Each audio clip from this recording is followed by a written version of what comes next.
परंतु माझा दावा आहे की शुद्ध राजनैतिक दृष्टिकोनातून काही समजा, परंतु स्वतंत्र निवडणूक व्यवस्था त्यांच्या आणि हिंदूंच्या दृष्टीने हानिकारक आहे.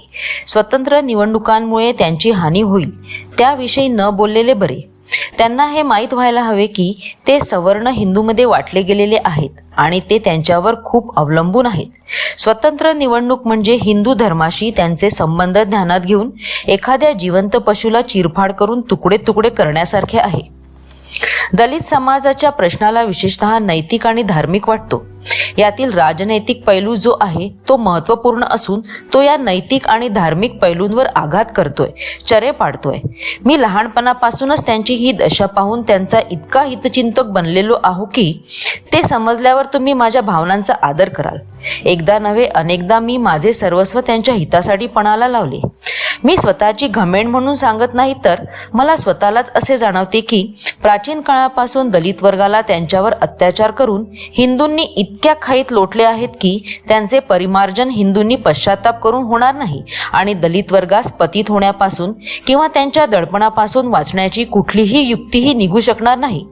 म्हणून मी नम्रपणे सरकारला सावधान करू इच्छितो की जर दलित वर्गाने स्वतंत्र निवडणुकांच्या विचाराचा स्वीकार केला तर मी आमरण उपोषण करेल. मी हे दुःखाने सांगतोच.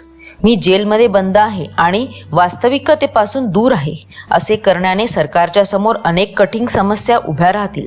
तसेच माझ्या कृतीस बरेचसे लोक योग्य मानणार नाहीत आणि राजनैतिक क्षेत्रात माझी स्थिती फार खराब नाही तर शुद्धीवर नसलेल्या माणसासारखी होईल. आपल्या बचावासाठी मी सांगू इच्छितो की मी जे पाऊल उचलायचे ठरवले आहे ते माझ्या जीवनाचे एक अंग आहे. ती माझ्या आत्म्याची पुकार असून मी तिची अवहेलना करू शकत नाही. भले यामुळे माझ्या स्थिर बुद्धीच्या प्रसिद्धीवर चिखलफेक होईल. जेथपर्यंत माझ्या या गोष्टीशी संबंध आहे तोपर्यंत मी सांगू इच्छितो की माझी जेलमधून सुटका झाली तरी माझ्या उपोषणाच्या बेतात फरक पडणार नाही.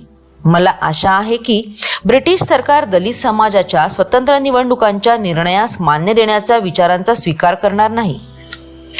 सेक्रेटरी ऑफ ट्रस्टने गांधीजींना जे उत्तर दिले ते असे होते. इंडिया ऑफिस व्हाईट वॉल, दिनांक 13 एप्रिल 1932. प्रिय गांधीजी, आपले पत्र मिळाले. मी आपल्या दिनांक 11 मार्च 1932 रोजी पाठविलेल्या पत्रास उत्तर देत आहे. दलित वर्गाच्या स्वतंत्र निवडणुकांच्या प्रश्नावर प्रकट केलेली तुमच्या भावनांची शक्ती मी त्वरित समजतो. मी केवळ इतकेच सांगू इच्छितो की आपल्या कुठल्याही दाव्याचे औचित्य आणि गुण यांच्या आधारावर फैसला देऊ इच्छितो. तुम्हास ठाऊक आहे की लोथियन कमिटीने आपला रिपोर्ट पाठविलेला नाही आणि त्यांचा तो रिपोर्ट मिळाल्यावर आम्ही काही निर्णयापर्यंत पोहोचू शकू. त्यांच्या समितीचा रिपोर्ट मिळाल्यावर आम्ही मोठ्या सावधानतेने त्यांच्या शिफारसीवर विचार करू आणि लोथियन समितीने सुरुवातीस प्रकट केलेल्या विचारांवर विचार होत नाही. त्याचप्रमाणे जे विचार तुम्ही आणि तुमच्या साथीदारांनी जोरदार शब्दात प्रकट केले होते त्यावर पूर्ण विचार केल्याशिवाय निर्णय देण्यात येणार नाही. तुम्हाला कमिटीचा रिपोर्ट पाहायला मिळेल आणि तुम्ही पण त्यावर पूर्णपणे विचार करा. तसेच निर्णय घेण्यापूर्वी तुम्ही चर्चेत दोन्ही पैलूवर जे विचार स्पष्ट केले आहेत त्यावर तुम्ही पण विचार करा. याशिवाय मी अधिक काही सांगू शकणार नाही. वास्तविक तुम्ही माझ्याकडून याहून अधिक सांगण्याची अपेक्षा करणार नाही.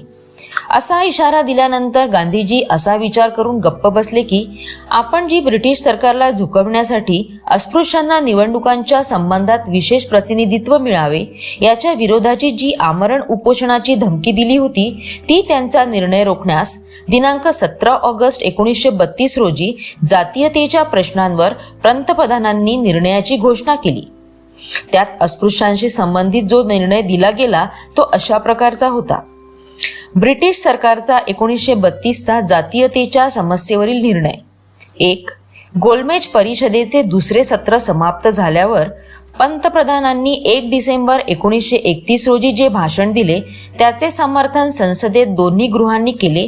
यात हे स्पष्ट केले गेले होते की जर भारतातील सर्व समुदाय जातीयतेच्या प्रश्नांवर कुठल्याही सर्वसामान्य समझोत्यापर्यंत पोहोचू शकले नाहीत असे ते गोलमेज परिषदेत अयशस्वी झाले होते, त्यावेळी ब्रिटिश सरकारने निर्णय केला आहे की भारतीय घटनेत उद्दिष्ट केवळ त्यातील असफल कारणांमुळे निरर्थक बनवू दिले जाणार नाही आणि एकत्रित योजना लागू करून त्या अडचणींवर मार्ग काढला जाईल. 2. गेल्या 19 मार्च रोजी ब्रिटिश सरकारला सूचना मिळाली होती की नवीन घटना निर्माण करण्याची योजना समुदायांद्वारे कुठल्याही समझोत्याप्रत न आल्यामुळे प्रगती थांबलेली आहे आणि आता ती लोक वादग्रस्त प्रश्नांचे पुनर्निरीक्षण करण्यात गुंतले आहेत. आता त्यांची शिफारस आहे की नवीन घटनेअंतर्गत अल्पसंख्याकांच्या समस्यामधील कमीत कमी काही पैलूंवर निर्णय घेतल्याविना नव्या घटनेच्या निर्मितीबाबत पुढे काही प्रगती केली जाऊ न शकते. 3. त्यानुसार ब्रिटिश सरकारने निर्णय दिला आहे की संसदेत मांडण्यात येणाऱ्या भारतीय घटनेशी संबंधित ठरावाच्या योजनांना मूर्त रूप देण्यासाठी कायदे करून ते सामील केले जातील. या योजनेची उद्दिष्टे ब्रिटिश इंडियाच्या प्रांतीय कार्यकारी मंडळे आणि केंद्रीय मंडळामध्ये त्या सर्व समुदायाच्या प्रतिनिधित्वाच्या मर्यादित व्यवस्था केल्या जातील. योजनांची उद्दिष्टे मर्यादित करण्याच्या निर्णयाचा अर्थ हा नाही की आम्ही हे समजण्यास अयशस्वी आहोत. योजनांची उद्दिष्टे मर्यादित करण्याच्या निर्णयाचा अर्थ हा नाही की आम्ही हे समजण्यात अयशस्वी झालो आहोत. घटनेच्या निर्माणकर्ते समयी अल्पसंख्याकांच्या त्या असंख्य महत्त्वपूर्ण समस्या उभ्या राहतील आणि त्यामुळे हे असे केले जात आहे की समुदायांच्या प्रतिनिधित्वाच्या प्रमाणात आणि ढगात तसेच मूळ प्रश्नावर एकदा घोषणा झाल्यावर ते सर्व समुदाय स्वतःच आपल्या इतर जातीयतेच्या प्रश्नांची समस्या सोडवू शकतील. 4. ब्रिटिश सरकारची इच्छा आहे की हे चांगल्या प्रकारे ध्यानात घ्यावे की ते समुदाय आपापसात असा कुठलाही समझोता करू शकत नाहीत की ज्यामुळे त्यांनी घेतलेल्या निर्णयावर पुन्हा विचार करण्याची गरज भासेल आणि कुठल्या अशा प्रतिनिधित्वाचे ज्यांचे लक्ष संशोधन करण्याचे असेल परंतु सर्व प्रमाणित झालेल्या पक्षांना त्यांच्या समर्थनाचे विचार प्राप्त होणार नाहीत.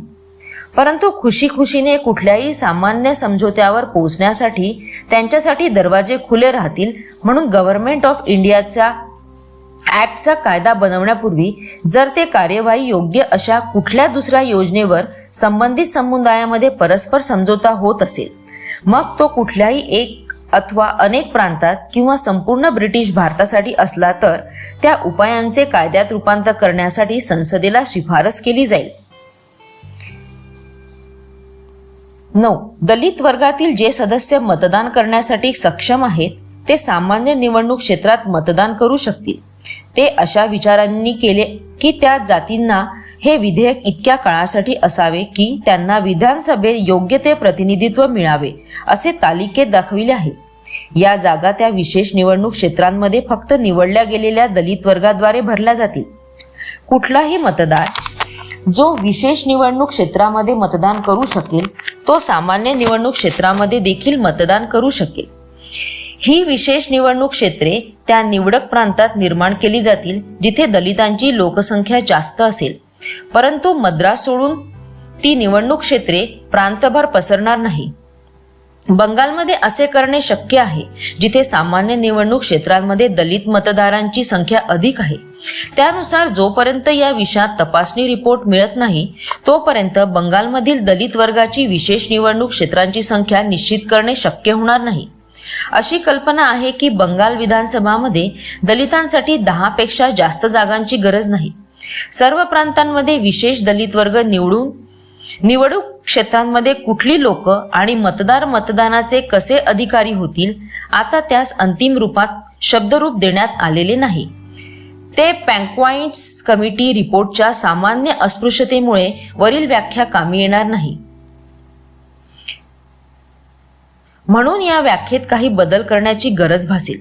ब्रिटिश सरकारला वाटते की या दलित वर्गाच्या निवडणूक क्षेत्रांची आवश्यकता मर्यादित काळापुरती राहील. सरकारचा असा विचार आहे की घटनेत विशेष दलित वर्गाच्या निवडणूक क्षेत्रांचे विधेयक अशा स्थितीत 20 वर्षासाठी असेल जसे पॅरेग्राफ 6 मध्ये निवडणूक नियमांचे पुनर्निरीक्षण या विषयात दिले आहे. गांधीजींना त्यांची धमकी अयशस्वी ठरल्याचे जाणवले. त्यांनी पंतप्रधानांनी नेमलेल्या पंच नेमणूक विषयाशी संबंधित ठराव लिहिला होता, त्यावर स्वाक्षरी केली होती. या गोष्टीची बिलकुल पर्वा केली नाही. ते ही गोष्ट विसरून गेले की स्वाक्षीकार या नात्याने ते दिल्या गेलेल्या निर्णयाला मानण्यास वचनबद्ध आहे. आता पंतप्रधानांनी जे काही केले होते त्यावर पाणी टाकण्यास गांधीजींची तयारी करत होते. त्याचप्रमाणे गांधीजींनी पंतप्रधानांना खालील पत्र पाठवले. एरंडा सेंट्रल जेल, 18 ऑगस्ट 1932. प्रिय मित्र श्री सॅम्युअल यांनी दलित वर्गाच्या प्रतिनिधित्वाशी संबंधित प्रश्नावर मी दिनांक 11 मार्च रोजी पाठवलेले पत्र अर्थात तुम्हाला आणि तुमच्या मंत्रिमंडळाला अवश्य दाखवले असणार. त्या पत्रात या पत्राचाच भाग समजणे आणि एकत्र वाचावे. मी अल्पसंख्याकांच्या प्रतिनिधित्वाच्या विषयात ब्रिटिश सरकारचा निर्णय वाचला आणि एका बाजूस ठेवून दिला. जसे की मी सॅम्युअल होअरना पत्र पाठवले होते आणि 13 नोव्हेंबर 1931 रोजी गोलमेज परिषदेच्या अल्पसंख्याक समितीच्या बैठकीत घोषणा केली होती की मी तुमच्या निर्णयाच्या विरोधात मी आपल्या प्राणांची बाजी लावेल. असे करण्याचा केवळ एकच मार्ग आहे की मी कुठल्याही प्रकारचे भोजन न करता तसेच बिन मिठाचा सोडा आणि पाण्याव्यतिरिक्त काही न घेता आमरण उपोषण करावे. हे उपोषण केव्हा थांबेल? जेव्हा ब्रिटिश सरकार स्वतः काही ठराव आणेल, जनतेच्या दडपणामुळे आपल्या निर्णयावर पुनर्विचार करेल आणि त्या दलित समाजासाठी केलेल्या जातीयतेच्या स्वतंत्र निवडणूक योजनेस परत घेईल तेव्हा. तसेच त्यांचे प्रतिनिधी सामान्य निवडणूक पद्धतीद्वारेच निवडले गेले पाहिजेत. सुचविण्यात आलेले उपोषण साधारणपणे पुढील 20 सप्टेंबरला दुपारी सुरू होईल आणि तोपर्यंत चालू राहील जोपर्यंत वर सांगितलेल्या प्रकारे सरकारच्या निर्णयाचा पुनर्विचार केला जाणार नाही. मी येथील अधिकाऱ्यांना सांगत आहे की हे येथील पत्र तारेने पाठवून तुम्हाला नोटिसाच्या रूपात द्यावे. याविषयी मी आपल्याला हे पत्र पोहोचवण्यासाठी पुरेसा वेळ आहे. मी हे पण सांगू इच्छितो की माझे हे पत्र आणि यापूर्वी सॅम्युअल होअरला प्रथम पाठवलेले पत्र दोन्ही त्वरित प्रकाशित केली जावी. मी आपणाकडून जेलच्या सर्व नियमांचे पालन केले आहे आणि त्या दोन्ही पत्रात जे काही लिहिले होते ते कोणालाच सांगितले नाही. आपण माझ्या साथीदारांची सरदार वल्लभभाई पटेल आणि श्री महादेव देसाई यांचे रक्षण करावे. माझी इच्छा आहे की जनमत कळवण्यासाठी या दोन्ही पत्रांचे प्रकाशन करावे. मला दुःख होत आहे की मी अशा प्रकारचा दुःखद निर्णय घेतला, परंतु धार्मिक व्यक्ती असल्याने माझ्याजवळ दुसरा कुठलाही मार्ग नव्हता. जसे की मी सर सॅम्युअल होअरना पाठवलेल्या पत्रात म्हटले होते, जर ब्रिटिश सरकार स्वतःला त्रासापासून वाचवण्यासाठी मला तुरुंगातून मुक्त करण्याचा निर्णय घेणार असेल तरी देखील तुरुंगाच्या बाहेर गेल्यावर पण माझे उपोषण सुरूच राहील, कारण मी त्या निर्णयाच्या विरोधात आहे आणि आणखी काही होण्याची आशा नाही. म्हणून जेलमधून सुटण्यापेक्षा इज्जतीने काही करणे अधिक योग्य समजतो. कदाचित असे असू शकेल की माझा निर्णय अटमुडा असेल आणि दलित समाजाच्या स्वतंत्र निवडणुकांच्या संबंधात मी पूर्णतया चुकत असेल आणि तसेच स्वतंत्र निवडणूक भले त्यांच्याकरता व हिंदूकरता हानिकारक असेल. असे जर असेल तर माझा दार्शनिक जीवनाचा उरलेला भाग दूषित होणे ठीक नाही. अशा अवस्थेत उपोषण करताना जर माझा मृत्यू झाला तर ते माझ्या चुकांचे प्रायश्चित्त असेल आणि जे सर्व असंख्य स्त्री पुरुष माझ्यावर बालबुद्धीने विश्वास ठेवतात त्यांच्यावरील माझे ओझे हलके होईल. हा माझा निर्णय अगदी योग्य असून त्यात मला तीळमात्र शंका नाही.